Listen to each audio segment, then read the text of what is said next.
morning mga mamshi! Ayan, so ngayon magluluto tayo ng ginataang tulingan. Ayan, so ito yung mga ingredients natin mga mamshi.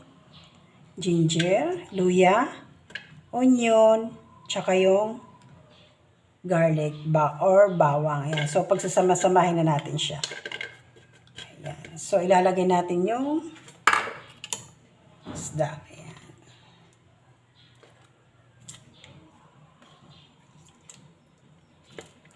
So, nahugasan ko na itong mga mamshi.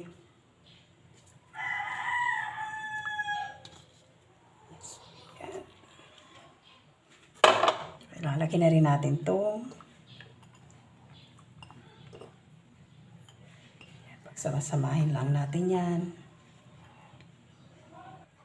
Tsaka lalagyan na ng konting sabaw lang. Ayan mga mamshi. Konting-konti lang ha. Ayan. So, lalagyan natin siya ng suka or vinegar. Ayan.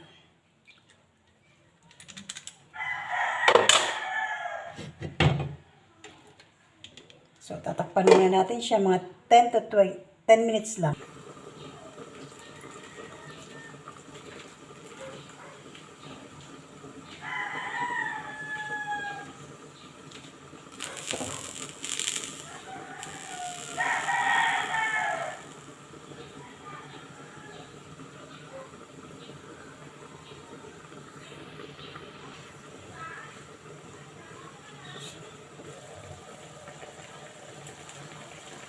Lalagyan natin ng pamintang durog.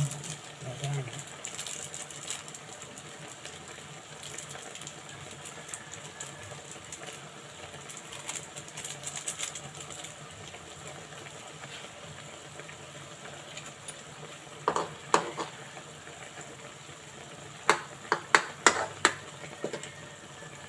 Dito mga mamsi sa amin sa Bicol, bago kami nagagata, pinapaksiw muna namin yung isda. Kasi, ayun, nakakaalis ng lansa. Ayan. So, tatakpan muna natin siya.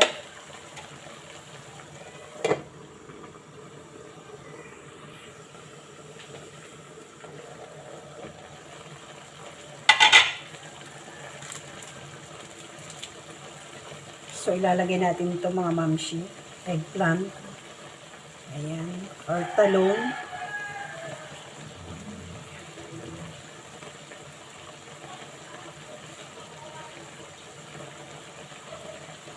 Ayan.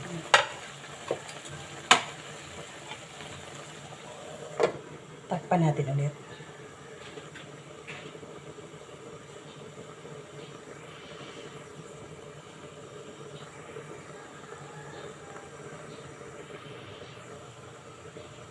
So, ayan mga mamshi. Lagyan natin ng seasoning. Ayan. So, kukunti na yung sabaw niya mga mamshi. Ayan o, kukunti na siya. So, ilalagay na natin yung pangalawang gata. So, ito yung pangalawang gata. Ayan. Kalahating cups lang. Kalahating lang cup ng tasa. Ayan. So, ganito mga mamsyo. Kalahati lang nito. So, ayan. Hintayin natin kumulo yung gata.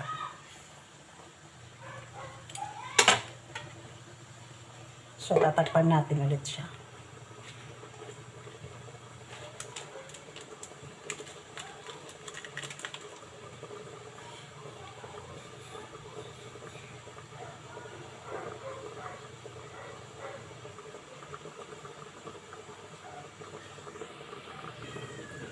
Kumukulo na siya mga mamshi. So, titikman natin siya kung okay na yung salt niya or asin.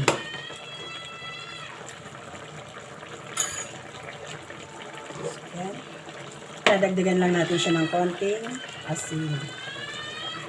Konti lang.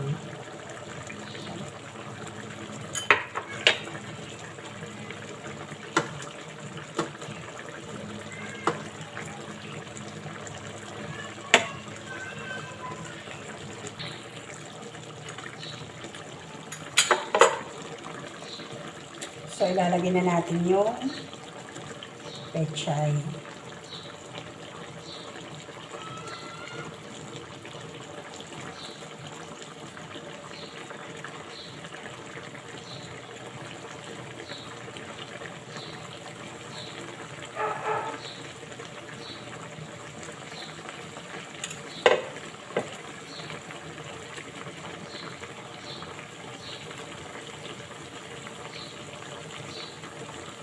So, tatakpan muna natin siya mga mams.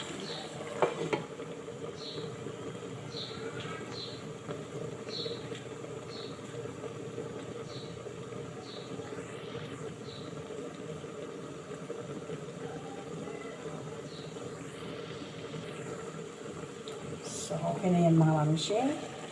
Lalagay na natin yung pinakahuling gata natin. Ayan. Eto. So, hindi ko ito nilagyan ng tubig. Yan. So, hintayin lang natin siyang kumulo. Ayan. Hintayin lang natin. So, wag na natin tatakpan mga mamsi. Hintayin lang natin siyang kumulo. Kasi, luto na to.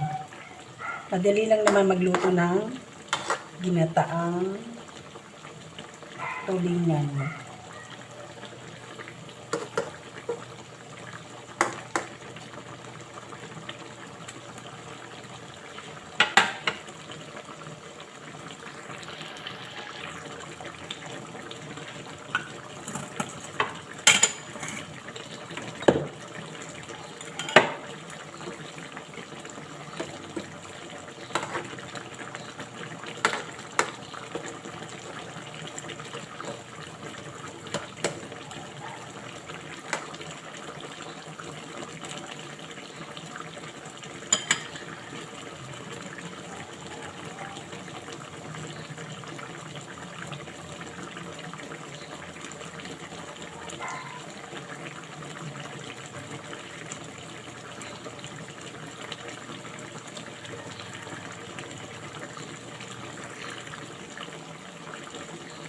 So, ayan mga mamshi, luto na siya. So, ready to serve na yan.